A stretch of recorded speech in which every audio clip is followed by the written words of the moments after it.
Hello दोस्तों। आज हम लोग एनसीईआरटी क्लास साइंस के क्लास 9 को करेंगे और ये थोड़ा लंबा वीडियो होगा। 9 और 10 बहुत इंपॉर्टेंट होता है तो बहुत लंबा लंबा ये वीडियो जाएगा। चलिए सबसे पहले अध्याय 1 हमारे आसपास के पदार्थ। ग्रीष्म काल में जल की मिट्टी के बर्तन रखने के लिए किस परिघटना के कारण ठंडा हो जाता है? वाष्पन के कारण। कौन सी परिस्थिति जल के वाष्पन में वृद्धि करेगी? तो जल के तापमान में वृद्धि। जल उबलते पानी में एक बर्नर द्वारा लगातार गर्मी की आपूर्ति की जाती है। वाष्पीकरण के दौरान पानी का तापमान भाप उत्पन्न होने तक तेजी से बढ़ता है। संगलन कैसे करते हैं? तो संगलन कैसे करते हैं? ठोस से द्रव में परिवर्तन कर। ठोस के गलने की प्रक्रिया में तापमान कैसा रहता है? तो समान रहता है। वायुमंडलीय दाब पर 1 किलोग्राम ठोस पर उसके गलनांक द्रव को बदलने की ऊर्जा को क्या कहते हैं? संगलन की सुप्त ऊष्मा। वायुमंडल दाब पर वह तापमान जिस पर द्रव उबलने लगता है उसे क्या कहते हैं? तो उसे क्वथनांक कहते हैं। गैस से सीधे ठोस बनने की प्रक्रिया को क्या कहते हैं? उसे निक्षेपण कहते हैं। दाब के बढ़ने पर तापमान घटने पर गैस पे क्या प्रभाव पड़ता है? तो गैस द्रव में बदल जाती है। अगर वायुमंडलीय दाब का माप 1 एटमॉस्फेयर हो तो ठोस CO2 किस में परिवर्तित होगा? तो सीधे गैस में। क्वथनांक से हम तापमान पर द्रव के वाष्पन में परिवर्तन होने की प्रक्रिया को क्या कहते हैं? तो वाष्पीकरण। क्वथनांक से कम तापमान पर द्रव से वाष्प में जो परिवर्तित होने की प्रक्रिया को वाष्पीकरण कहते हैं। वायु में आर्द्रता अधिक होने पे वाष्पीकरण पे क्या प्रभाव पड़ता है? वाष्पीकरण कम हो जाता है। संपीड़ितता किसकी अधिक होती है? तो गैसों की संपीड़ितता सबसे अधिक होती है। हमारे घरों में खाना बनाने में उपयोग किए जाने वाले सिलेंडर में कौन सी गैस होती है? तो LPG होती है। LPG का पूरा नाम द्रवीकृत पेट्रोलियम गैस है। वाहनों में ईंधन के रूप में कौन सी गैस का प्रयोग करते हैं? तो वाहनों में CNG का पूरा नाम है संपीड़ित प्राकृतिक गैस। जल कौन कौन सी अवस्थाओं में रह सकती है? तो ठोस, द्रव और गैसों में। तापमान बढ़ने पे बर्फ पिघलकर द्रव जल में किस वजह से परिवर्तित हो जाती है? तो गतिज ऊर्जा बढ़ने पर। तापमान बढ़ने पे बर्फ पिघलकर द्रव जल में किस वजह से परिवर्तित हो जाती है? तो गतिज ऊर्जा बढ़ने पर। जिस न्यूनतम तापमान पे ठोस पिघल के द्रव में बन जाता है वह क्या कहलाता है? तो वह गलनांक कहलाता है। बर्फ का गलनांक कितना है? तो 273.15 केल्विन है। ताप बढ़ने पे कणों की गति पे क्या प्रभाव पड़ता है? तो गति तेज हो जाती है। पदार्थ के कणों के बीच एक आकर्षण बल कार्य करता है, इसका क्या कार्य है? तो कणों के एक साथ रहना। जलचर प्राणी श्वास लेने के लिए ऑक्सीजन कहाँ से लेते हैं? तो जल में घुली ऑक्सीजन से। विसरण की दर सबसे अधिक किसमें होती है? तो गैसों में। विसरण की दर सबसे अधिक किसमें होती है? गैसों में। घरों और उद्योगों में ईंधन के रूप में किसका प्रयोग करते हैं? तो द्रवित पेट्रोलियम गैस का। गैसों में गैस का द्रव में परिवर्तन क्या कहलाता है? तो गैस का द्रव में परिवर्तन कहलाता है संघनन। वह प्रक्रिया जिसमें इत्र की गंध वायु में के चारों ओर फैल जाती है वह क्या कहलाती है? वह विसरण कहलाती है। 100 डिग्री ताप पर केल्विन का मान कितना होता है? तो 373.15 डिग्री। 100 डिग्री ताप पर केल्विन का मान कितना होता है? तो 373.15 डिग्री। 10 डिग्री तापमान बराबर होता है 283 केल्विन का। 10 डिग्री तापमान किसके बराबर होता था? 283 डिग्री केल्विन का। 300 डिग्री केल्विन तापमान बराबर होता है 27 डिग्री सेल्सियस का। 10 डिग्री तापमान बराबर 283 डिग्री केल्विन और 300 डिग्री केल्विन का मान बराबर होता है 27 डिग्री सेल्सियस का। द्रव अवस्था में परिवर्तन हुए बिना ठोस अवस्था से सीधे गैस में बदलने की प्रक्रिया को ऊर्ध्वापातन कहते हैं। केल्विन पैमाने पर जल का क्वथनांक कितना होता है? तो 373 होता है। जल का क्वथनांक कितना है? तो 100 डिग्री सेल्सियस है। इसके बाद 100 डिग्री सेल्सियस है। पदार्थ की कौन सी अवस्था में कण सबसे अधिक दूरी पर होता है? तो गैस अवस्था में। पदार्थ की कौन सी अवस्था कणों की गतिज ऊर्जा सबसे अधिक होती है? तो गैस अवस्था में। वह ताप जिस पर द्रव उबलने लगता है उसे द्रव्यनांक कहते हैं। पदार्थ की कौन सी अवस्था कणों के बीच सबसे अधिक आकर्षण बल होता है? तो ठोस में। किसका घनत्व सबसे अधिक होता है? तो ठोस का घनत्व सबसे अधिक होता है। कणों की अधिकतम गतिज ऊर्जा किसमें होती है? तो कणों में अधिकतम गतिज ऊर्जा किसमें होती है? तो गैसों में। किस अवस्था में अणुओं की गतिज ऊर्जा सबसे कम होती है? तो ठोस अवस्था में। शराब बनाते समय पानी में चीनी मिलाने पर चीनी का पानी मिल जाता है, यह पदार्थ के कणों के किस गुण को दर्शाता है? तो पदार्थ के कणों के बीच रिक्त स्थान होता है, पदार्थ गतिशील होते हैं, पदार्थ के कण दूसरे को आकर्षित करते हैं। दो विभिन्न पदार्थों के कणों में स्वतः मिलना क्या कहलाता है? तो विसरण। दो विभिन्न पदार्थों के कणों का स्वतः मिलना क्या कहलाता है? तो विसरण कहलाता है। किस पदार्थ का विसरण में तेज गतिज होती है? तो ऑक्सीजन में तेज गतिज होती है। द्रव का वह प्रकार जिसका आकार और आयतन निश्चित होता है क्या कहलाता है? तो उसे ठोस कहते हैं। दुनिया का कोई भी वस्तु जो स्थान घेरती है, जिसका द्रव्यमान होता है, जो अपना संरचना को परिवर्तन का विरोध करती है, क्या कहलाती है? तो उसे पदार्थ कहते हैं। पदार्थ का वह भौतिक अवस्था जिसका आकार और आयतन दोनों अनिश्चित होता है, वह गैस है। पदार्थ की चौथी अवस्था को प्लाज्मा कहते हैं। जिसके कारण कणों में चारों ओर चमक होती है, उसे प्लाज्मा कहते हैं। किस वैज्ञानिक ने पदार्थ की पांचवी अवस्था के बारे में कुछ गणना की थी? तो सत्येंद्र नाथ बोस ने किया था। किस विधि से Kapoor naphthalene, ammonia chloride, naphthalene आदि में अलग होता है? तो ध्रुवपातन से अलग होता है। तापमान की माप केल्विन से सेल्सियस में बदलने को दिया जाता है। तापमान को 273 घटता है। सेल्सियस से केल्विन में बदलने के लिए दिया गया ताप को 273 जोड़ते हैं। तापमान में केल्विन से सेल्सियस से बदलने के लिए 273 घटाते हैं और सेल्सियस से केल्विन में बदलने के लिए 273 जोड़ते हैं। किसको शुष्क बर्फ कहते हैं? तो ठोस कार्बन डाइऑक्साइड को। किसकी संपीड़ितता सबसे कम होती है? तो ठोस में संपीड़ितता सबसे कम होती है। ठोस पदार्थ का संपीड़ितता द्रव का कम हो जाता है। एक गिलास पानी में 2 चम्मच चीनी मिलाने पर उसके जल का स्तर में कोई परिवर्तन नहीं होता, क्योंकि चीनी के कण जल के कणों के बीच व्यवस्थित हो जाते हैं। दाब के प्रभाव में पदार्थ का आयतन कम होने की क्रिया को क्या कहते हैं? तो संपीड़ितता कहते हैं। हमारे आसपास की उपस्थिति पदार्थ कितनी अवस्थाओं में होती है? तो 3 अवस्थाओं में होती है। सिलेंडर का भरा हुआ द्रवित पेट्रोलियम गैस एक द्रव्य है। ठोस से द्रव में परिवर्तन को संगलन कहते हैं। दाब को किस प्रकार परिभाषित किया जाता है? तो प्रणोद प्रति एकांक क्षेत्रफल में। तापमान के बढ़ने से पदार्थ के कणों की गति भी बढ़ती है। तापमान के बढ़ने से पदार्थ के कणों की गति भी बढ़ती है। कौन एक ठोस का गुण नहीं है? तो इसका आयतन निश्चित नहीं होता है। पदार्थ की वह अवस्था जिसका आकार तो निश्चित नहीं होता लेकिन आयतन निश्चित होता है, वह क्या कहलाता है? तो उसे द्रव्य कहते हैं। कौन एक गैस का गुण नहीं है? तो कौन कौन है? इसमें निश्चित आकार नहीं होता, यह गैस का गुण नहीं है। गैस में अधिक आयतन को कम आयतन वाले सिलेंडरों में रखा जा सकता है। यह गैस के किस गुण के कारण संभव है? तो इसकी संपीड़ितता अधिक होती है। सीएनजी का मुख्य घटक क्या है? तो मीथेन है। ठोस से द्रव अवस्था में परिवर्तन को क्या कहते हैं? तो पिघलना या संलयन कहते हैं। जिस तापमान पर ठोस पिघल के द्रव में बदल जाता है, वह इसका क्या कहलाता है? तो द्रव्यनांक या गलनांक कहलाता है। अवस्था परिवर्तन की प्रक्रिया को क्या कहते हैं? तो तापमान कहते हैं। डैश बदलकर हम पदार्थों के एक अवस्था दूसरी अवस्था में बदला जाता है, तो तापमान का। गैस को द्रव में बदला जा सकता है दाब बढ़ाकर या तापमान घटाकर। एक एटीएम बराबर होता है 1.01 × 10⁵ पास्कल। कौन सतह पर होने की घटना है? तो वाष्पीकरण। किस में परिवर्तन करके वाष्पीकरण की दर बढ़ाया जाता है? तो आर्द्रता की कमी करके। नाखून को पॉलिश वाला द्रव क्या कहलाता है? तो एसीटोन। नाखून की पॉलिश वाला द्रव को क्या कहते हैं? तो एसीटोन कहते हैं। डैश शीतलता का कारण है? तो वाष्पीकरण। सितारों में प्लाज्मा बनाने का कारण क्या है? तो उच्च तापमान।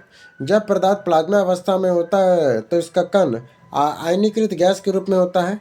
कौन सा पदार्थ क्लोरोप्लास्ट, फ्लोरोसेंट ट्यूब और नियॉन बल्ब में उपस्थित गैसों की प्रकृति के आधार पर एक विशेष रंग का साथ चमकता है? तो प्लाज्मा का। वायु की घनत्व 1/1000वें भाग में जितने कम घनत्व वाली गैस को बहुत ही कम तापमान पर ठंडा करके ठोस ऑस्टेंडाइन कंडक्टर प्राप्त किया जाता है। जब ठोस पिघलता है तो तापमान अपरिवर्तित रहता है। जब ठोस पिघलता है तो तापमान अपरिवर्तित रहता है। प्राचीन भारतीय दार्शनिक के अनुसार पदार्थ के कितने मूल तत्वों से मिलकर बना हुआ है? तो 5 मूल तत्वों से पदार्थ मिलकर बना हुआ है दार्शनिकों के अनुसार। कौन सा एक पदार्थ के संबंध में सत्य है? यह अति सूक्ष्म कणों से मिलकर बना होता है। कौन सा द्रव का एक गुण है? इसमें संपीड़ितता बहुत अधिक होती है। गैसों को अधिक आयतन और कम तापमान वाले सिलेंडर में रखा जा सकता है। यह गैस के किस गुण का संभव बनाता है? तो इसकी संपीड़ितता बहुत अधिक होती है। एलपीजी का मुख्य घटक कौन है? तो ब्यूटेन है। एलपीजी दुर्गंध आती है क्योंकि इसमें क्या मिलाया जाता है, तो इथाइल मरकैप्टन। एलपीजी में जो दुर्गंध आती है उसमें क्या मिलाते हैं, तो मिथाइल मरकैप्टन मिलाते हैं। 0 डिग्री सेल्सियस का मान केल्विन में कितना होता है, तो 273.16 डिग्री केल्विन होता है। अवस्था परिवर्तन की प्रक्रिया किसके समान होती है, तो अवस्था परिवर्तन की प्रक्रिया क्या समान करती है, तो तापमान का। वायुमंडलीय दाब पर वह तापमान जिस पे द्रव उबलने लगता है उसे क्या कहते हैं, तो उसे क्वथनांक कहते हैं। क्वथनांक से कम तापमान पर द्रव के वाष्प में बदलने की प्रक्रिया को वाष्पीकरण कहते हैं। फ्लोरोसेंट ट्यूब के अंदर हीलियम गैस और नियॉन बल्ब के अंदर नियॉन गैस भरी होती है। 300 डिग्री केल्विन तापमान सेल्सियस पैमाने पर कितना होता है, तो 27 डिग्री सेल्सियस होता है। वायुमंडलीय दाब पर बर्फ का गलनांक कितना होता है, तो 0 डिग्री सेल्सियस होता है। वायुमंडलीय दाब पर बर्फ का गलनांक 0 डिग्री सेल्सियस होता है। दाब बढ़ने पर बर्फ का गलनांक घटता है। अगर हम जैसे जैसे दाब बढ़ाएंगे वैसे वैसे बर्फ का गलनांक घटता है। अशुद्धि मिलाने पर बर्फ का गलनांक घटता है। दाब बढ़ाने पर बर्फ का गलनांक घटता है। अशुद्धि मिलाने पर बर्फ का गलनांक घटता है। निश्चित ताप पे द्रव को ठोस में बदलना क्या कहलाता है, तो हिमीकरण। निश्चित ताप पर द्रव का ठोस में बदलना क्या कहलाता है, तो हिमीकरण कहलाता है। जिस ताप पे हिमीकरण की घटना होती है उसे क्या कहते हैं, उसे हिमांक कहते हैं। निश्चित ताप पर जिस पे द्रव, गैस और वाष्प बदल जाता है उसे कथन में वाष्प कहते हैं, लेकिन ये इससे निश्चित ताप को क्या कहते हैं, तो क्वथनांक कहते हैं। एक निश्चित ताप पर वाष्प द्रव में बदलना क्या कहलाता है, तो संघनन कहलाता है। नियत ताप पर पदार्थ की अवस्था बदलने के लिए आवश्यक ऊष्मा को गुप्त ऊष्मा कहते हैं। गुप्त ऊष्मा का सही मात्रक क्या होता है, जूल प्रति किलोग्राम होता है। बर्फ की गलन की गुप्त ऊष्मा 80 कैलोरी प्रति ग्राम होता है। जल के लिए वाष्पन की गुप्त ऊष्मा 540 कैलोरी प्रति ग्राम होता है। उबलते जल की अपेक्षा भाप में जलने पर अधिक कष्ट होता है क्योंकि भाप में गुप्त ऊष्मा का मान अधिक होता है। जल का वाष्पीकरण क्या होता है, तो 100 डिग्री सेल्सियस से कम तापमान पे। सुराही में पानी ठंडा होता है, इसका मुख्य कारण क्या है, तो वाष्पीकरण। सुराही का जो पानी है वो ठंडा होता है, इसका मुख्य कारण क्या है, तो वाष्पीकरण है। रेफ्रिजरेटर के अंदर भरा डैश वाष्पीकृत होकर ठंडा उत्पन्न करता है, तो फ्योन द्रव। रेफ्रिजरेटर के अंदर फ्योन द्रव भरा होता है जो वाष्पीकृत होकर ठंडा उत्पन्न करता है। आपेक्षिक आर्द्रता को मापने के लिए यंत्र को क्या कहते हैं, तो हाइग्रोमीटर। आपेक्षिक आर्द्रता को मापने वाले यंत्र को क्या कहते हैं, हाइग्रोमीटर कहते हैं। किसी तरल के समान मात्रा के लिए किस प्रक्रिया में गति सबसे धीमी होती है, तो वाष्पीकरण में। 310 केल्विन का मान फ़ारेनहाइट पे क्या होगा, तो 96 फ़ारेनहाइट होगा। 100 डिग्री सेल्सियस पर जल की भौतिक अवस्था 100 डिग्री जल की भौतिक अवस्था क्या होती है, तो द्रव और गैस होती है। शुद्ध जल का घनत्व कितना होता है, तो 1 ग्राम प्रति सीसी। शुद्ध जल का घनत्व कितना होता है, तो 1 ग्राम प्रति सीसी। जब बर्फ पानी में तैरता है तब इसका आयतन में कौन सा भाग पानी के ऊपर होता है, तो 1/10वां भाग। किसके कोई मात्रक नहीं होता है, तो अपेक्षित घनत्व का कोई मात्रक नहीं होता है। तरल पदार्थ के अपेक्षित घनत्व किससे मापी जाती है, तो हाइड्रोमीटर से। जब ठोस पिघलता है तब तापमान अपरिवर्तित रहता है। जिस तापमान पर पानी का घनत्व अधिकतम होता है तो 4 डिग्री सेल्सियस कहते हैं। जब बर्फ पिघलता है तो इसका आयतन पहले घटता है बाद में बढ़ता है। जब बर्फ पिघलता है तो इसका आयतन पहले घटता है बाद में बढ़ता है। फिर आता है अध्याय 2, क्या हमारे आसपास के पदार्थ शुद्ध हैं। जब कमरे में किसी छोटे छिद्र से प्रकाश की किरण आती है तो कमरे में धूल और कार्बन कणों की द्वारा फैल जाती है, जिससे किरण का मार्ग दिखाई देता है। यह घटना किसका उदाहरण है, तो टिंडल प्रभाव का है। दूध और फेस क्रीम किसका उदाहरण है, तो इमल्सन पायस का है। किस अभिक्रिया में रासायनिक और भौतिक दोनों परिवर्तन होते हैं, तो मोमबत्ती का जलना में रासायनिक और भौतिक दोनों परिवर्तन होता है।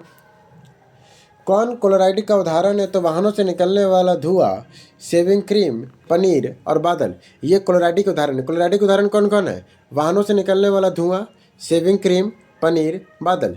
2 या 2 से अधिक शुद्ध पदार्थों को किसी भी अनुपात में मिला देने से क्या बनता है, तो मिश्रण। कौन सा यौगिक है, तो अमोनिया एक तरह का यौगिक है।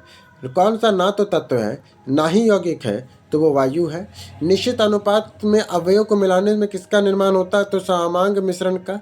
चीनी का नमक या जलीय विलयन किसका उदाहरण है, तो सीमांग मिश्रण का। चीनी या नमक जलीय विलयन में किसका उदाहरण है, तो समांग मिश्रण का है। अनिश्चित अनुपात में अवयवों को मिलाने में किसका निर्माण होता है, तो विषमांग मिश्रण का। बारूद और कुहासा किसका उदाहरण है, तो विषमांग मिश्रण का है। एक विलयन में विलय पदार्थों की मात्रा संतृप्त से कम हो तो उस विलयन को क्या कहेंगे, तो असंतृप्त विलयन कहेंगे। विमांग मिश्रण क्या है? तो मिश्रण जिसकी बनावट आसान हो। विलयन में विलायक कौन से होते हैं? तो जिसकी मात्रा ज़्यादा होती है। विलयन में विलय की मात्रा विलायक से कितनी होती है? तो कम होती है। चीनी में जल का विलायक में विलय कौन सा? देखिए फिर से देखो, विलयन, फिर थोड़ा कन्फ्यूजन कर दिया हम।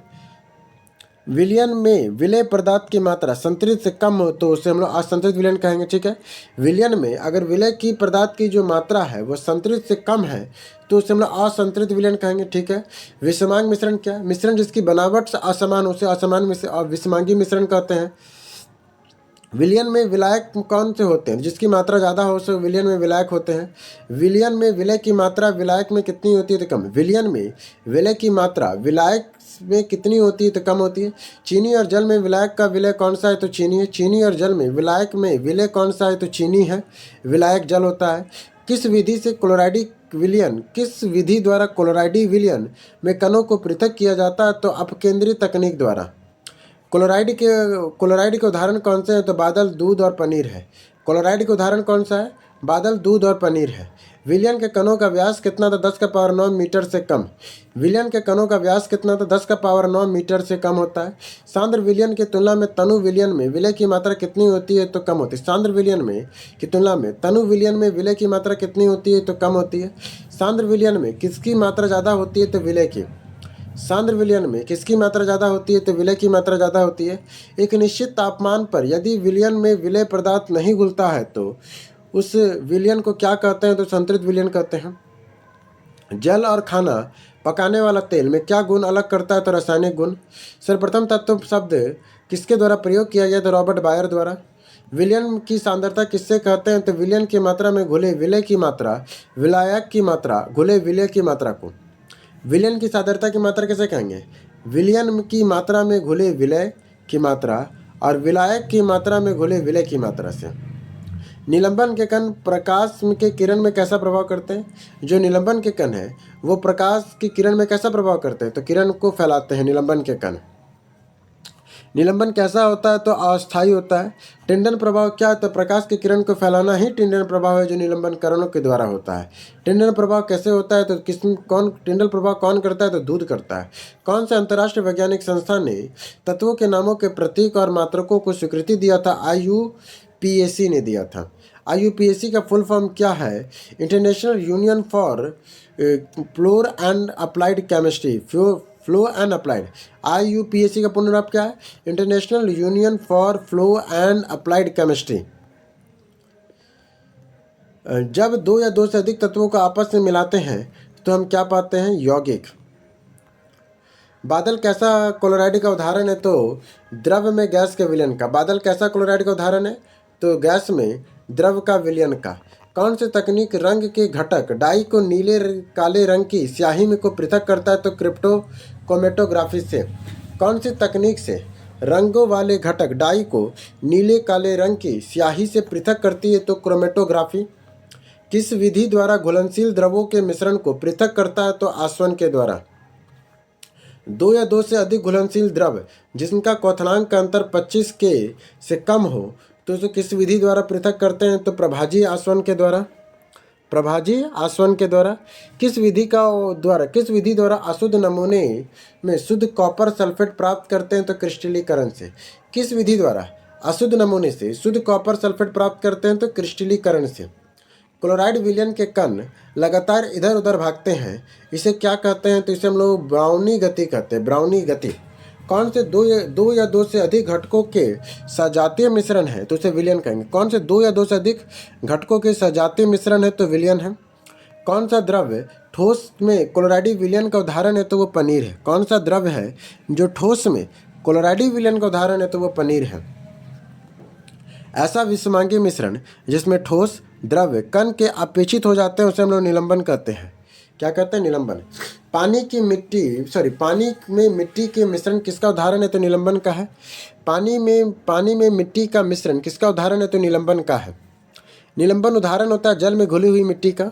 नमक और अमोनिया क्लोराइड के मिश्रण को पृथक किया जाता है ऊर्ध्वापातन द्वारा। नमक और अमोनिया को क्लोराइड के मिश्रण को पृथक किया जाता है ऊर्ध्वापातन द्वारा। दूध से क्रीम को पृथक करने के लिए किस विधि का प्रयोग करते हैं? तो अपकेंद्रण का। चौक को पीसकर जल में घोल कर क्या प्राप्त करते हैं? तो निलंबन प्राप्त करते हैं।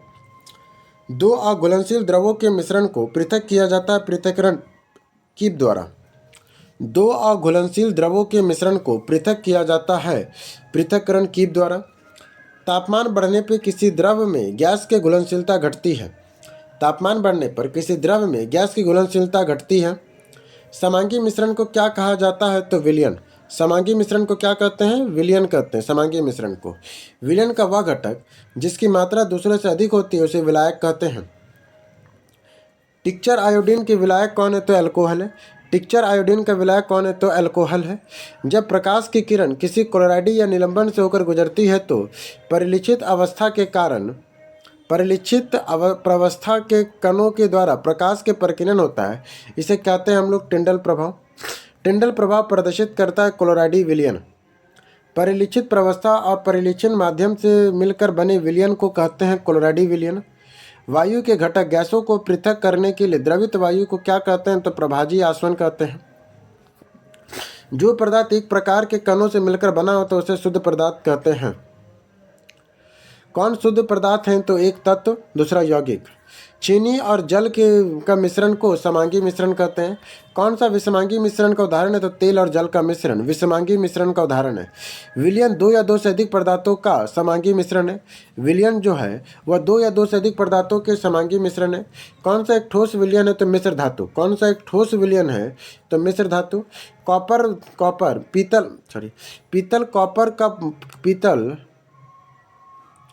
पीतल कॉपर का प्रतिशत कितना होता है? 70। जो पीतल है वो कॉपर का कितना प्रतिशत है? तो 70% कॉपर में पीतल होता है। टिक्चर ऑफ आयोडीन किसका विलयन है? तो आयोडीन और अल्कोहल का। टिक्चर ऑफ आयोडीन किसका विलयन है? तो आयोडीन और अल्कोहल का है। टिक्चर ऑफ आयोडीन किसका विलयन है? तो आयोडीन और अल्कोहल का। प्रयुक्त पेय कोक में एक विलय होता है CO2। प्रयुक्त पेय कोक में एक विलयन क्या होता है? तो CO2 होता है। वायु एक गैस का विलयन है जिसे डैश का विलायक कहते हैं। तो नाइट्रोजन का। वायु एक गैस का विलयन है जिसमें नाइट्रोजन एक विलायक है। विलय पदार्थों की वह मात्रा जो किसी ताप को संतृप्त विलयन में उपस्थित है उसे क्या कहलाती है? तो उसे घुलनशीलता कहते हैं। विलय पदार्थों की वह मात्रा जो किसी ताप पर संतृप्त विलयन में उपस्थित होती है उसे हम लोग घुलनशीलता कहते हैं। एक विलयन में 320 ग्राम विलायक जल 40 ग्राम साधारण नमक विलय है तो विलयन की सांद्रता 11.1% होगी। एरोसोल का प्रक्षेपण माध्यम क्या होता है? तो गैस होता है। कौन सा एक सोल का उदाहरण है? तो कीचड़ है। किसे सर्वाधिक विलायक यूनिवर्सल सॉल्वेंट कहा जाता है? तो जल को। दाब बढ़ने पर विलयन ठोस और द्रव की विलयता और घुलनशील कोई प्रभाव नहीं पड़ता है। द्रव और गैसों की घुलनशीलता दाब बढ़ने के साथ बढ़ती है। वायु है समांगी मिश्रण में। कौन सा एक यौगिक है? तो मीथेन एक यौगिक है। कौन टिंडल प्रभाव नहीं दिखाएगा? तो कॉपर सल्फेट और विलयन।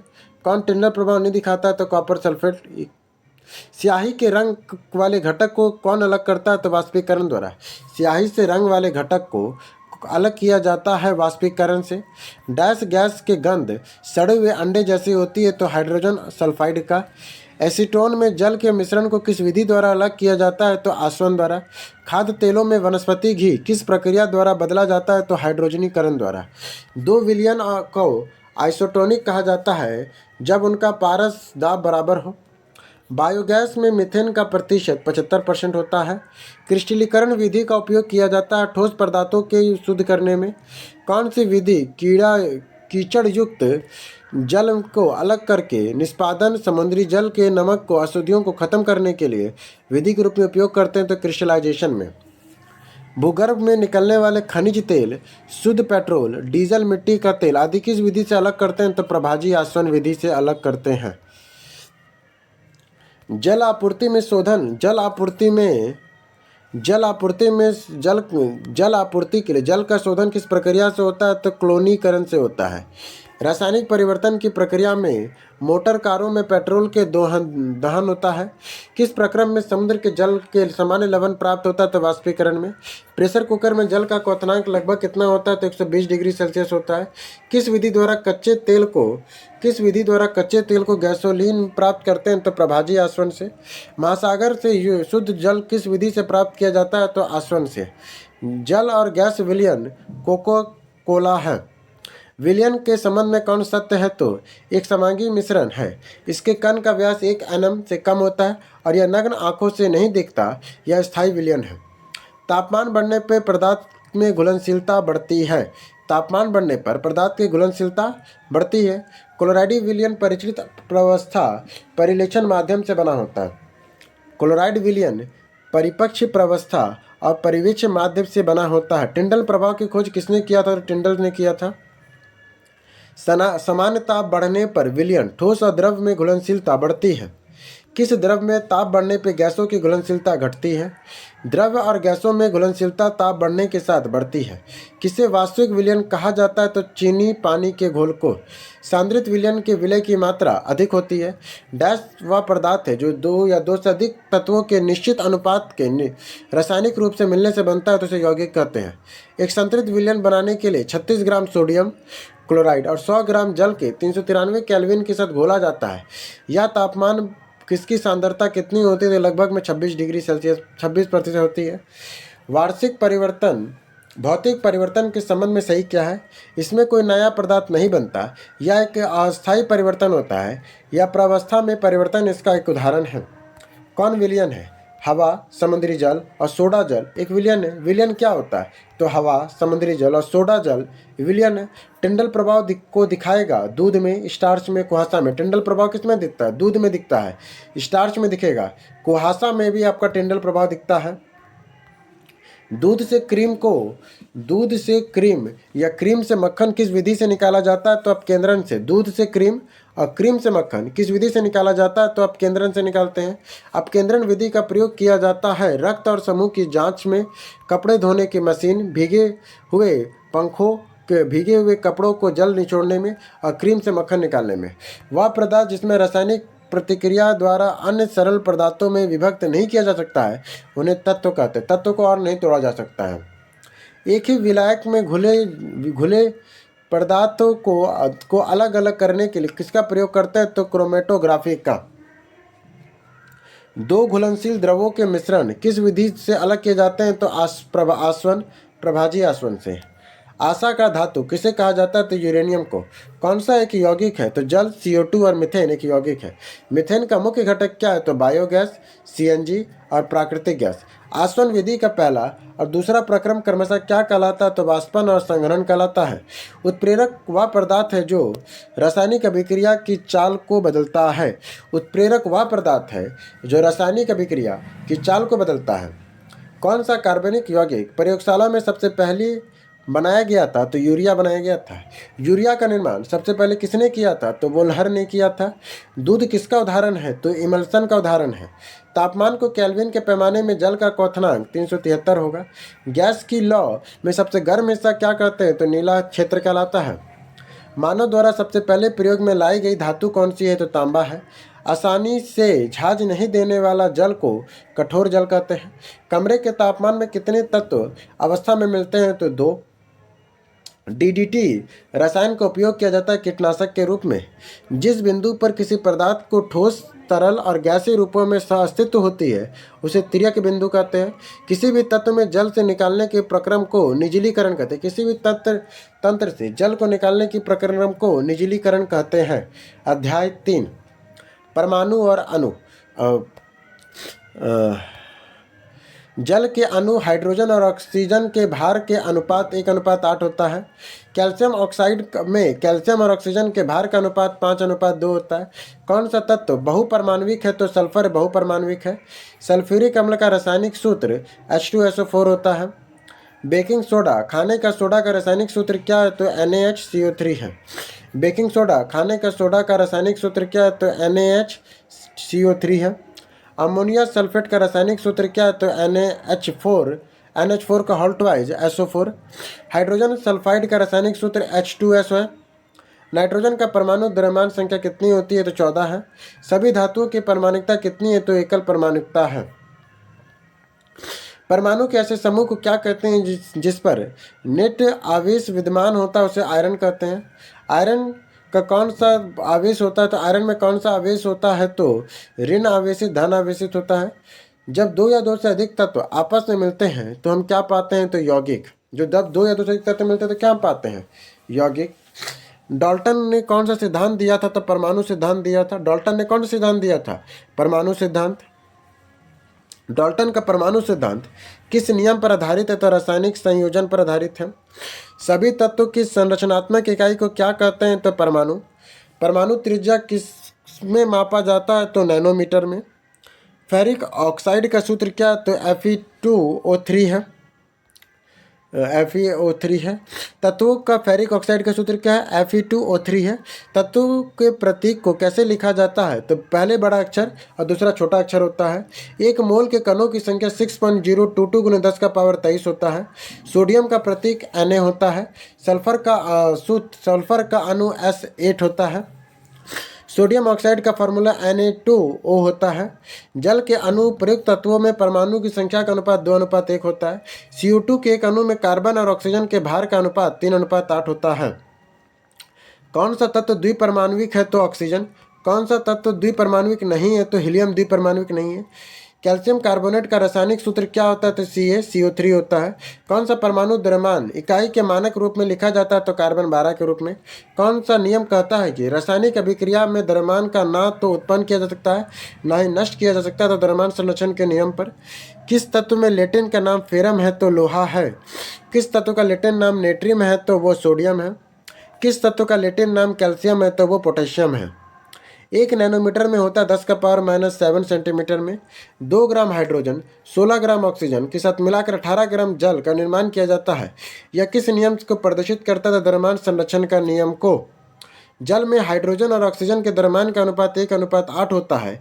यह नियम क्या दर्शाता है? तो स्थिर अनुपात का नियम। यह बताता है कि परमाणु के तत्व सबसे छोटा कण है और यह रासायनिक रूप से अविभाज्य है। यह डाल्टन ने कहा था। यह बताया था कि परमाणु के तत्व सबसे छोटा कण है और यह रासायनिक रूप से अविभाज्य है। तो डाल्टन ने। किस तत्व के उस उच्चतम कण के रूप में परिभाषित किया जाता है जो स्वतंत्र रूप से अस्तित्व में रहता है? तो वो अणु है। वो कौन सा है? तो वो अणु है। फिर द्रव्यमान का H2O का मोलर द्रव्यमान कितना है? तो 18 ग्राम है। H2O का मोलर द्रव्यमान कितना है? तो 18 ग्राम है। नाइट्रेट एसिड का आणविक द्रव्यमान कितना है? तो 63 U है। NaCl का सूत्र की इकाई क्या है? तो 58.5 U है।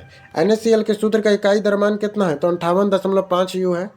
H2S का अणु कितने परमाणु विद्यमान होते हैं? तो 3। 0.5 मोल H2O का अणु द्रव्यमान क्या होगा? तो 9 ग्राम होगा। किस यौगिक का परमाणुकता 5 होती है? तो कैल्शियम कार्बोनेट का। किस यौगिक की परमाणुकता 5 है? तो कैल्शियम कार्बोनेट का। पदार्थ के अविभाज्यता के मत के बारे में भारत में बहुत पहले लगभग कितने ईसा पूर्व विचार व्यक्त किया गया था? तो 500। किसके प्रतिपादित किया कि यदि हम द्रव्य पदार्थ को विभाजित करते या किसने यह प्रतिपादित किया था कि यदि हम द्रव्य पदार्थ को विभाजित करे जाए तो हम छोटे छोटे कण प्राप्त जाएंगे। अंत में एक शीशा आएगा और तब जब प्राप्त कण पुनः विभाजित नहीं होगी। यह कहा था महर्षि कनाड ने। शब्द परमाणु की खोज किसने किया? डेमेक्रिटस ने। शब्द जो परमाणु है यह किसने दिया था? डेमेक्रिटस ने दिया था। किसने कहा था कि एक कण समानता संयुक्त रूप से पाए जाते हैं जो हमें द्रव्यमान के भिन्न भिन्न रूपों में प्रदान करते हैं? परक्वे कार्तायन ने। किसने सुझाव दिया था कि यदि हम द्रव्य में विभाजित करते जाए तो एक ऐसे आएगी तब प्राप्त कण पुनः विभाजित नहीं किया जा सकता? तो उसे या अविभाज्य कण के परमाणु को डेमेक्रिटस या ल्यूसियस कहते थे। किस वर्ष परमाणु द्रव्यमान को ज्ञात करने के लिए परमाणु द्रव्यमान के इकाई कार्बन 12 समस्थानिक आइसोटोप के मानक संदर्भ के रूप में सार्वभौमिक रूप से स्वीकार किया जाता है? तो 1961 में। बहुपरमाणुविक आयरन किसे कहते हैं? तो परमाणुओं के समूह जिस पर नेट आवेश हो। बहुपरमाणुविक आयरन किसे कहते हैं? परमाणु के समूह जिस पर नेट आवेश हो। किस तत्व का संयोजन शक्ति के उस तत्व को क्या कहते हैं? तो संयोजकता। किसी तत्व की संयोजन शक्ति, उस तत्व को क्या कहते हैं? तो संयोजकता कहते हैं। रासायनिक सूत्र लिखते समय कौन कौन से नियमों का पालन करना चाहिए? तो आवेश संतुलित होना चाहिए। धातु में बाएं से और आयरन को कोष्ठ में लिखना, बहुपरमाणु कणों को आय में कोष्ठ में लिखना है। आणविक द्रव्यमान किसे कहते हैं? तो संगठन परमाणु के द्रव्यमान का योग को। जल के सापेक्ष आणविक द्रव्यमान क्या है? तो 18 m है। जल के सापेक्ष आणविक द्रव्यमान क्या होता है? तो 18 मीटर होता है। जल के सापेक्ष में आणविक द्रव्यमान कितना है? तो 18 m है। किस वैज्ञानिक ने डैश को कब मोल प्रस्तावित किया था? तो विलियम अर्चल ओस्टबोल्ड ने 1896 में। हाइड्रोजन के एक परमाणु कितना होता है? तो एक होता है। कार्बन का परमाणु द्रव्यमान 12 होता है। ऑक्सीजन का परमाणु द्रव्यमान 16 है। सोडियम का परमाणु द्रव्यमान 23 है। मैग्नीशियम का परमाणु द्रव्यमान 24 है। सल्फर का परमाणु द्रव्यमान 32 है। क्लोरीन का परमाणु द्रव्यमान 35.5 है। हाइड्रोजन का 1, कार्बन का 12, ऑक्सीजन का 16, सोडियम का 23, मैग्नीशियम का 24 है परमाणु द्रव्यमान, सल्फर का 32 है, क्लोरीन का 35.5 है परमाणु द्रव्यमान।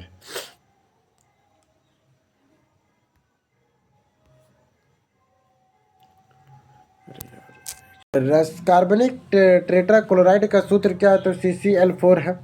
कैल्शियम हाइड्रोक्साइड का सूत्र होता है CaOH का होल ट्वाइस। कैल्शियम ऑक्साइड का सूत्र क्या है? तो CaO है। कैल्शियम क्लोराइड का रासायनिक इकाई द्रव्यमान कितना है? तो 111 U है। हाइड्रोजन अणु के में 4 U ऑक्सीजन के 32 अणु और 32 U के साथ संयोग करके कितने जल अणु निर्माण करते? तो 36 U का। CO2 में 88 ग्राम के मौजूदा अणुओं की संख्या 2 होती है। एवोगैड्रो की संख्या अनेक अर्थ का किसी तत्व के 1 ग्राम परमाणु में परमाणुओं के संकट होता है। 540 ग्राम ग्लूकोज की उपस्थिति की संख्या कितनी है? तो 3 है। 540 ग्राम ग्लूकोज में उपस्थित मोलों की संख्या 3 है। सल्फर का परमाणु द्रव्यमान 32 U है। सल्फर में 16 ग्राम मात्रा में मोलों की संख्या सल्फर का 0.5 मोल होता है। संतुलित रासायनिक समीकरण डैश के अनुरूप है? तो द्रव्यमान संरक्षण के नियम से है। एक रासायनिक अभिक्रिया के दौरान अभिक्रिया और उत्पादों के द्रव्यमानों के योग परिवर्तन रहता है, उसे क्या कहते हैं? तो द्रव्यमान संरक्षण का सिद्धांत कहते हैं। किस नियम के अनुसार दिए गए रासायनिक परिवर्तन में हमेशा वही समान तत्व है जो वजन में एक निश्चित अनुपात में स्थिर अनुपात का नियम कहते हैं। फिर क्या बोलते देखिए, किस नियम के अनुसार दिए गए रासायनिक पदार्थों में हमेशा वही समान तत्व होते हैं जो वजन से एक निश्चित अनुपात में संयुक्त होते हैं, उसे कहते हैं स्थिर अनुपात का नियम। डाल्टन का परमाणु सिद्धांत किसके लिए एक स्पष्टीकरण प्रदान करता है? तो द्रव्यमान संरक्षण के निश्चित अनुपात के नियम को। किसने प्रस्तावित किया है कि प्रत्येक तत्व एक विशेष परमाणु द्रव्यमान होता है? तो डाल्टन ने। किस वैज्ञानिक ने पदार्थों की प्रकृति के बारे में बुनियादी सिद्धांत प्रदान किया था? तो जॉन डाल्टन ने। पदार्थ की प्रकृति से संबंधित मूलभूत सिद्धांत किसने प्रतिपादित किया है? तो जॉन डाल्टन ने किया है। रासायनिक परमाणु रसायन से रूप से जुड़ा बना होता है अणु। परमाणु रासायनिक रूप से जुड़कर क्या बनाते हैं? तो अणु बनाते हैं। किस यौगिक में सबसे अधिक परमाणु होते हैं? तो H2SO4 में। किस यौगिक में सबसे अधिक परमाणु है? तो H2SO4 में है। अणु शब्द किसने प्रतिपादित किया? तो डेमोक्रिटस ने। अणु शब्द किसने दिया है? डेमोक्रिटस ने दिया है अणु शब्द को। CaOH का होल ट्वाइस अणु में कितने परमाणु है? तो 5। CaOH का होल ट्वाइस में कितने परमाणु है? तो 5 गो परमाणु है। अणु का गठन करने वाले परमाणुओं की संख्या को क्या कहते हैं? तो परमाणुकता कहते हैं। प्राचीन भारतीय दार्शनिक महर्षि कनाड पगुदा कामेथा ने किसके प्रभावित करने का प्रयास किया? तो परमाणु का। द्रव्यमान संरक्षण का नियम किसने दिया? तो लेवेजियर ने दिया है। तत्वों के प्रतीक का उपयोग करने वाले पहला वैज्ञानिक कौन है? तो डाल्टन है। किस तत्व के प्रतीक उसके लैटिन नाम से जाना जाता है? तो आयरन को जाना जाता है।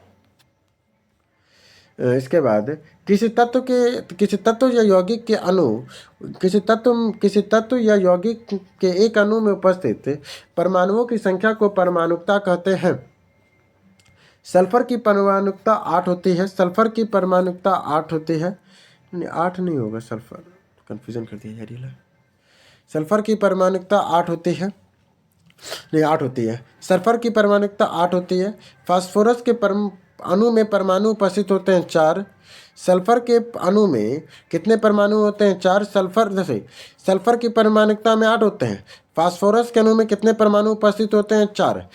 धातु और अधातु युक्त यौगिक आवेशित कणों से मिलकर बने होते हैं। इन कणों को कहा जाता है आयरन। सोडियम नाइट्रेट का सही सूत्र क्या है? तो NaNO3। Al2SO4 का 3 की कुल परमाणुओं की संख्या कितनी है? तो 17 है। PaPO 34 में कितने परमाणु विद्यमान होते हैं? तो 5।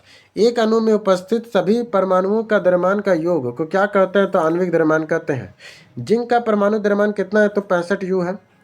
जल का ग्राम अणु द्रव्यमान कितना है? तो 18 ग्राम है। जल में 1 मोल में कितने परमाणु मौजूद होते हैं? तो 2 गुने 6.022 गुने 10 का पावर 23 परमाणु होते हैं। कौन सा नियम यह कहता है कि समान ताप और दाब की स्थिति में सभी गैसें समान आयतन में अणुओं की संख्या समान होती है? तो एवोगैड्रो संख्या में। किस वैज्ञानिक ने कब मोल शब्द प्रस्तावित किए थे? तो विल्हेल्सन ओस्टबाल ने 1896 में। 52 ग्राम हीलियम में मोलों की संख्या कितनी होती है? तो 13। 0.5 मोल में नाइट्रोजन का द्रव्यमान कितना होता है? तो 14 ग्राम होता है। 0.5 मोल में नाइट्रोजन परमाणु का द्रव्यमान कितना होता है? तो 7 ग्राम होता है। 6.022 गुने 10 का पावर 23 नाइट्रोजन अणुओं की संख्या का द्रव्यमान संख्या 28 ग्राम है। 46 ग्राम सोडियम परमाणु संख्या कितनी होती है? तो 12.044 गुने 10 का पावर 23। 8 ग्राम ऑक्सीजन में अणुओं की संख्या कितनी होती है? तो 1.51 गुने 10 का पावर 23। यदि कार्बन परमाणुओं के 1 मोल का द्रव्यमान 12 ग्राम है तो कार्बन में परमाणु का द्रव्यमान कितना होगा?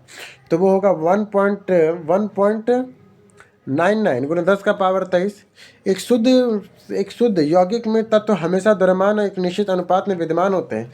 इस नियम को कहा जाता है स्थिर अनुपात का नियम। रासायनिक संयोजन का नियम क्या है? तो द्रव्यमान संरक्षण का नियम, स्थिर अनुपात का नियम। अमोनिया में नाइट्रोजन और हाइड्रोजन के द्रव्यमानों का अनुपात सदैव कितना होता है? तो 14:3 में होता है। डाल्टन के अनुसार किसी भी पदार्थ के सूक्ष्मतम कण परमाणु हैं जो अविभाज्य होता है। डाल्टन के अनुसार किसी भी पदार्थ के सूक्ष्मतम कण परमाणु हैं जो अविभाज्य होते हैं। सही बात है। नहीं, अभी तो विभाज्य हो ही गया है। किस वैज्ञानिक ने सबसे पहले तत्वों के प्रतीक देने के अक्षर का प्रयोग किया था? ब्रेजेलियस ने किया था। एक AMU बराबर 1/12 गुने 10 कार्बन के पावर 12 परमाणु द्रव्यमान होता है। एक AMU का मान कितना होता है? तो एक AMU का मान 1.66 गुने 10 का पावर 24 ग्राम होता है। पदार्थ के उस सूक्ष्मतम कण को क्या कहते हैं जो स्वतंत्र अवस्था में नहीं रह भी सकता नहीं भी? उसे परमाणु कहते हैं। पदार्थ का वह सूक्ष्मतम कण को क्या कहते हैं जो स्वतंत्र अवस्था में रह भी सकता है और नहीं भी? उसे परमाणु कहते हैं। पदार्थ के उस सूक्ष्मतम कण को क्या कहते हैं जो स्वतंत्र अवस्था में रह सकता है? उसे अणु कहते हैं। मैग्नीशियम क्लोराइड का रासायनिक सूत्र क्या है? तो MgCl2 है। जल के 1 मोल में कुल कितना परमाणु मौजूद होता है? तो 3 गुने 6.022 गुने 10 का पावर 23 परमाणु। एक परमाणु का द्रव्यमान को क्या कहा जाता है? तो परमाणुिक द्रव्यमान कहते हैं। कैल्शियम का ग्राम द्रव्यमान कितना होता है? तो 40 ग्राम है। कौन सा एवोगैड्रो संख्या के निश्चित रूप में होता है? तो 1.1 गुने 6.022 गुने 10 का पावर 23। मीथेन में 1 मोल बराबर होता है 16 ग्राम 6.022 गुने 10 का पावर 23 मीथेन अणुओं की संख्या। CaCl2 हीलियम के मोलों की संख्या कितनी है? तो 13 है। 12.044 गुने 10 का पावर 23 हीलियम कणों की संख्या में कितने मोल के बराबर है? तो 2। 3.011 गुने 10 का पावर 23 नाइट्रोजन परमाणुओं की द्रव्यमान संख्या कितनी होती है? तो 7 ग्राम होती है। चलिए दोस्तों, अब अध्याय 4 करते हैं। अब परमाणु की संरचना। अर्नेस्ट रदरफोर्ड ने कणों के सोने की पतली परत का टकराव किया था अल्फा से। परमाणविक नाभिक किसने खोजा था? तो रदरफोर्ड ने। परमाणविक नाभिक को किसने खोजा था? रदरफोर्ड ने। परमाणु में इलेक्ट्रॉनों की खोज किसने किया था? जे थॉमसन ने। प्रोटॉन की खोज किसने किया था? तो गोल्डस्टीन ने। परमाणु के नाभिक के अंदर पाए जाने वाले कण को प्रोटॉन और न्यूट्रॉन कहते हैं। बोर के परमाणु मॉडल के अनुसार किसी कक्षा में अधिकतम इलेक्ट्रॉनों की संख्या हो सकती है 2n का पावर स्क्वायर। नाभिक में निकटतम कक्षा होता है। कौन सा कण उदासीन होता है? तो न्यूट्रॉन उदासीन होता है। इलेक्ट्रॉन होते हैं धनावेशित। और परमाणु के नाभिक में उपस्थित प्रोटॉनों की कुल संख्या को क्या कहते हैं? तो परमाणु संख्या। परमाणु संख्या को हम किस अक्षर द्वारा सूचित करते हैं? तो जेड से। किसी परमाणु का द्रव्यमान संख्या प्रोटॉन और न्यूट्रॉन संख्या का योग होता है। किसी परमाणु का द्रव्यमान संख्या प्रोटॉन और न्यूट्रॉन संख्या का योग होता है। हाइड्रोजन का परमाणु संख्या 1 है। परमाणु संख्या समान लेकिन द्रव्यमान संख्या भिन्न वाले परमाणुओं को क्या कहते हैं? तो समस्थानिक कहते हैं। हाइड्रोजन की किस समस्थानिक में नाभिक में एक प्रोटॉन और एक न्यूट्रॉन होता है? तो ड्यूटेरियम में। हाइड्रोजन के किस समस्थानिक में नाभिक में एक प्रोटॉन और एक न्यूट्रॉन होता है? तो ड्यूटेरियम में होता है। हाइड्रोजन के किस समस्थानिक में नाभिक में कोई न्यूट्रॉन नहीं होता? तो प्रोटेनियम में। फिर से देखो, कहता है कि हाइड्रोजन में 3 समस्थानिक होता है, उसमें से कौन सा ऐसा समस्थानिक है जिसमें एक प्रोटॉन और एक न्यूट्रॉन है? तो वो ड्यूटेरियम है। किस समस्थानिक में नाभिक में कोई न्यूट्रॉन ही नहीं होता है? तो वो प्रोटेनियम में कोई नहीं होता। पहले कक्ष में इलेक्ट्रॉन की अधिकतम संख्या 2 हो सकती है। सबसे बाहरी कोश में इलेक्ट्रॉनों की अधिकतम संख्या कितनी हो सकती है? तो 8 हो सकती है। संयोजकता इलेक्ट्रॉन किसे कहते हैं? बाहरी कक्षा में उपस्थित इलेक्ट्रॉन को संयोजकता इलेक्ट्रॉन किसे कहते हैं? तो बाहरी कक्षा में उपस्थित इलेक्ट्रॉन को संयोजकता इलेक्ट्रॉन कहते हैं। हीलियम परमाणु के बाह्यतम कक्षा में कितने इलेक्ट्रॉन है? तो 2। सोडियम की संयोजकता कितनी है? तो 1 है। क्लोरीन की संयोजकता कितनी है? तो 1 है। किस तत्व की संयोजकता 0 होती है? तो हीलियम की। परमाणु की संख्या किसकी संख्या के समान है? तो प्रोटॉन का। परमाणु की जो संख्या है वो किसकी संख्या के समान है? तो प्रोटॉन की। ड्यूटेरियम का द्रव्यमान संख्या कितनी होती है? तो 2। हाइड्रोजन के समस्थानिक है प्रोटेनियम, ड्यूटेरियम और टाइटेनियम। हाइड्रोजन के समस्थानिक कौन कौन है? प्रोटेनियम, ड्यूटेरियम और टाइटेनियम है। तत्व में परमाणु जिसकी परमाणु संख्या समान किंतु द्रव्यमान संख्या असमान होती है उसे क्या कहते हैं? उसे आइसोटोप्स कहते हैं। तत्व के परमाणु जिनकी द्रव्यमान संख्या समान किंतु परमाणु संख्या असमान होती है उसे समभारिक कहते हैं। हाइड्रोजन में कितने समस्थानिक होते हैं? तो 3 होते हैं। सोडियम परमाणु में प्रोटॉनों की संख्या 11, द्रव्यमान संख्या 23 है, तो इस परमाणु में न्यूट्रॉनों की संख्या होगी 12। के कक्षा में अधिकतम इलेक्ट्रॉनों की संख्या हो सकती है 2। एल कक्षा में अधिकतम इलेक्ट्रॉनों की संख्या हो सकती है 8। एम कक्षा में 18, एन कक्षा में 32। माने के में 2, एल में 8, एम में 18, एन में 32। कैनाल किरणें किसके किरण पुंज होते हैं? तो प्रोटॉन। कैनाल किरणें किसका किरण पुंज है? तो प्रोटॉन के हैं। परमाणु के नाभिक में धनावेशित होता है प्रोटॉन। परमाणु का नाभिक कैसा? धनावेशित होता है। इसके बाद परमाणु के नाभिक में क्या होता है? तो धनावेशित होता है। नाभिक कैसा है? तो धनावेशित है। कैनाल में किस प्रकार किरण गुजरती है? प्रोटॉन का। इलेक्ट्रॉन का आवेश होता है 1.6022 गुने 10⁻19 कूलम। प्रोटॉन का आवेश कितना होता है? तो 1.6022 गुने 10⁻19 कूलम है। हाइड्रोजन परमाणु में कौन सा कण नहीं है? तो न्यूट्रॉन नहीं है। हाइड्रोजन परमाणु में कौन सा कण नहीं है? तो न्यूट्रॉन नहीं है। हाइड्रोजन परमाणु में न्यूट्रॉन नहीं होता है। सोडियम तत्व परमाणु एम कोश में कितने इलेक्ट्रॉन होते हैं? तो 1। सोडियम तत्व में परमाणु के एम कोश में कितने इलेक्ट्रॉन होते हैं? तो 1। मैग्नीशियम की संयोजकता होती है 2। मैग्नीशियम की संयोजकता कितनी है? तो 2 है। एल्युमिनियम की संयोजकता कितनी है? तो 3 है। सोडियम का इलेक्ट्रॉनिक विन्यास होता है 281। 281 सोडियम की इलेक्ट्रॉनिक विन्यास है। ऑक्सीजन के इलेक्ट्रॉनिक विन्यास कितना है? तो 2 और 6 है ऑक्सीजन का इलेक्ट्रॉनिक विन्यास। क्लोरीन का इलेक्ट्रॉनिक विन्यास कितना होता है? तो 287 होता है। मैग्नीशियम का इलेक्ट्रॉनिक विन्यास 282 होता है। एक तत्व का इलेक्ट्रॉनिक विन्यास 283 है। इस तत्व को एल्युमिनियम कहते हैं। एल्युमिनियम कहते हैं। किसी तत्व का परमाणु में 13 को प्रोटॉन 14 न्यूट्रॉन है। तत्व का परमाणु द्रव्यमान 27 होगा। अक्रिय गैसों की खोज का श्रेय किसे प्राप्त है? तो रेमजे को प्राप्त है। हीलियम परमाणु में परमाणु द्रव्यमान 4U है, तो इसके नाभिक में 2 प्रोटॉन है, तो न्यूट्रॉन भी 2 होंगे। किसी परमाणु के कक्ष में समायोजित किए जा सकने वाले इलेक्ट्रॉनों की अधिकतम संख्या किस सूत्र द्वारा दर्शाई जाती है? तो 2n² से।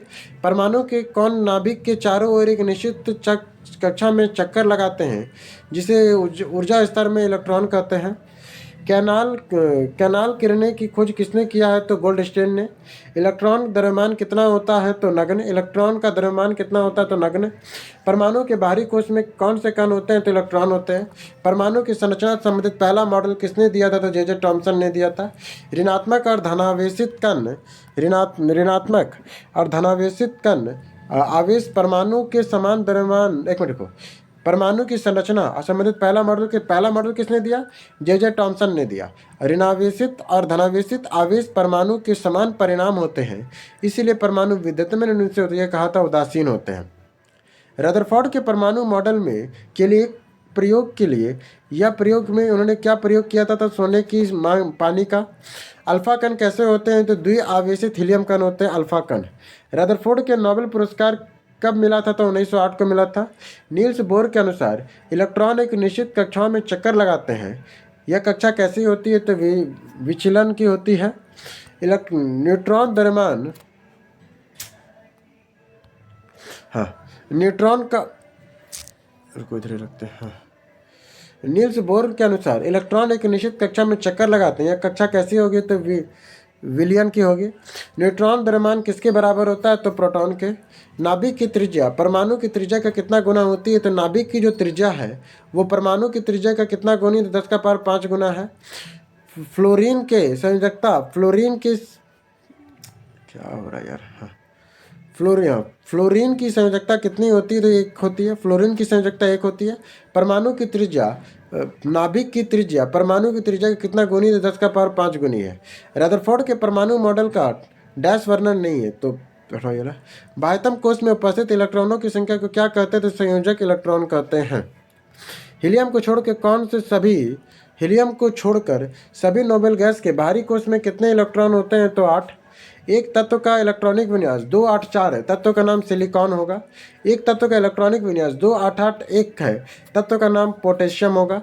नाइट्रोजन के परमाणु में उपस्थित न्यूट्रॉनों की संख्या 7 होती है। नाइट्रोजन में परमाणु में उपस्थित न्यूट्रॉनों की संख्या 7 होती है। न्यूक्लियस में डैश परमाणु क्रमांक एटॉमिक नंबर को दर्शाते हैं, तो प्रोटॉन दर्शाते हैं। किस तत्व का परमाणु में उपस्थित इलेक्ट्रॉनों की संख्या किसके बराबर होती है? तो परमाणु क्रमांक के बराबर होती है। किसी तत्व का द्रव्यमान संख्या एक समान है, परंतु विभिन्न परमाणु संख्या को कहते हैं आइसोबार। किसी ने कहा था कि परमाणु अविभाज्य है? तो डाल्टन ने कहा था कि परमाणु अविभाज्य है। एक प्रोटॉन का द्रव्यमान एक इलेक्ट्रॉन के लगभग 2000 गुना भारी हल्का हो सकता है। एक प्रोटॉन का जो द्रव्यमान है एक इलेक्ट्रॉन का 2000 गुना भारी या हल्का हो सकता है। प्रोटॉन का द्रव्यमान एक प्रोटॉन का जो द्रव्यमान है एक इलेक्ट्रॉन का 2000 गुना भारी होता है। एक प्रोटॉन का जो द्रव्यमान होता है वो एक इलेक्ट्रॉन से 2000 गुना भारी होता है। प्रोटॉन का द्रव्यमान एक इकाई आवेश 1 लिया जाता है। एक उदासीन परमाणु में प्रोटॉनों की संख्या इलेक्ट्रॉनों की संख्या के बराबर होती है। अगर तरबूज के एक परमाणु में अगर एक तरबूज परमाणु है, तरबूज का लाल भाग खाने वाला धनावेशित, तरबूज के बीज इलेक्ट्रॉन। और परमाणु का यह मॉडल किसने दिया था? तो थॉमसन ने दिया था। तरबूज का एक परमाणु किसने कहा था? थॉमसन ने कहा था। अल्फा कण में क्या उपस्थित होता है? अल्फा कण में क्या होता है? तो 2 प्रोटॉन 2 न्यूट्रॉन होते हैं। अल्फा कण में क्या उपस्थित होता है? तो 2 प्रोटॉन 2 न्यूट्रॉन होते हैं। अल्फा कण प्रकीर्णन प्रयोग किसके द्वारा करते हैं? तो रदरफोर्ड के द्वारा। रदरफोर्ड अल्फा कण प्रकीर्णन के अनुसार सही है। परमाणुओं के भीतर अधिकांश भाग खाली है। परमाणु के केंद्र धनावेशित होता है और परमाणु का संपूर्ण द्रव्यमान उसमें निहित होता है। इलेक्ट्रॉन परमाणु के चारों ओर चक्कर लगाता है। जेम्स चैडविक ने किसकी खोजा था? तो न्यूट्रॉन को खोजा था। एक न्यूट्रॉन के कुल आवेश कितना होता है? तो 0 होता है। डैश को छोड़कर सभी परमाणुओं नाभिक का न्यूट्रॉन कितना होता है? तो हाइड्रोजन को छोड़कर सभी परमाणुओं में नाभिक में न्यूट्रॉन होता है। एक न्यूट्रॉन का द्रव्यमान लगभग में प्रोटॉन के द्रव्यमान के बराबर होता है। एक न्यूट्रॉन का द्रव्यमान प्रोटॉन के द्रव्यमान के बराबर होता है। नाभिक में उपस्थित प्रोटॉन न्यूट्रॉनों के द्रव्यमान के योग को क्या कहते हैं? तो परमाणु द्रव्यमान कहते हैं। परमाणु के विभिन्न कक्षाओं में इलेक्ट्रॉनों के विवर्तन को बोर और बरी के कुछ नियम प्रस्तुत किए थे। परमाणु के विभिन्न कक्षाओं में इलेक्ट्रॉनों के वितरण को बोर और बरी ने कुछ नियम प्रस्तुत किए थे। अगर किसी परमाणु का K और L कोश भरा है तो उस परमाणु में इलेक्ट्रॉनों की संख्या 10 होगी। किस परमाणु का बाह्यतम कक्षा में उपस्थित इलेक्ट्रॉनों को क्या कहते हैं? तो संयोजकता इलेक्ट्रॉन कहते हैं। कि जिसकी संयोजकता 0 होती है उसे अक्रिय तत्व कहते हैं। जिसकी संयोजकता 0 हो जाती है उससे हम लोग अक्रिय तत्व कहते हैं। किस तत्व के परमाणु के बाह्यतम कोश में 8 इलेक्ट्रॉन भरा करने के लिए कितनी संख्या में इलेक्ट्रॉनों को त्यागना या ग्रहण किया जाता है उस तत्व को संयोजकता कहते हैं। हीलियम, हाइड्रोजन, लिथियम और सोडियम की संयोजकता कितनी है? तो 1 है। हाइड्रोजन, लिथियम और सोडियम की संयोजकता कितनी है? तो 1 है। मैग्नीशियम और एल्यूमिनियम की संयोजकता क्रमशः कितनी है? तो 2 और 3 है। ऑक्सीजन और फ्लोरीन की संयोजकता क्रमशः 2 और 1 है। ऑक्सीजन और फ्लोरीन की संयोजकता क्रमशः 2 और 1 है। नाइट्रोजन की संयोजकता कितनी होती है? तो नाइट्रोजन की संयोजकता 3 होती है। किसी तत्व का परमाणु संख्या वही होती है जिसकी उस तत्व में परमाणु के नाभिक में प्रोटॉन की संख्या होती है। द्रव्यमान संख्या A प्रोटॉनों की संख्या प्लस न्यूट्रॉनों की संख्या होती है, द्रव्यमान संख्या। एल्यूमिनियम का द्रव्यमान संख्या 27, इसमें उपस्थित इलेक्ट्रॉनों की संख्या होती है 13। यदि किसी परमाणु में इलेक्ट्रॉनों की संख्या प्रोटॉनों की संख्या से कम है तब परमाणु धनावेशित होगा। एक ही तत्व के परमाणु जिनकी परमाणु संख्या समान लेकिन द्रव्यमान संख्या अलग अलग होती है उसे समस्थानिक कहते हैं। कौन सा हाइड्रोजन को अस्थायी समस्थानिक होता है? तो टाइटेनियम होता है। प्रकृति में सबसे ज़्यादा मिलता है पेट्रोनियम। प्रकृति में सबसे ज़्यादा क्या मिलता है? पेट्रोनियम मिलता है। भारी जल का आणविक द्रव्यमान कितना होता है? तो 20 U होता है। समस्थानों का रासायनिक गुण समान और भौतिक गुण भिन्न होता है। समस्थानिकों और उनके सहयोग को सही बताया था। यूरेनियम परमाणु भट्टी में ईंधन के रूप में, कोबाल्ट कैंसर के रूप में, आयोडीन घोंघा रोग के इलाज में। अलग अलग परमाणु संख्या वाले तत्वों को किसकी द्रव्यमान संख्या समान होती है? तो समभारिकों की संख्या में।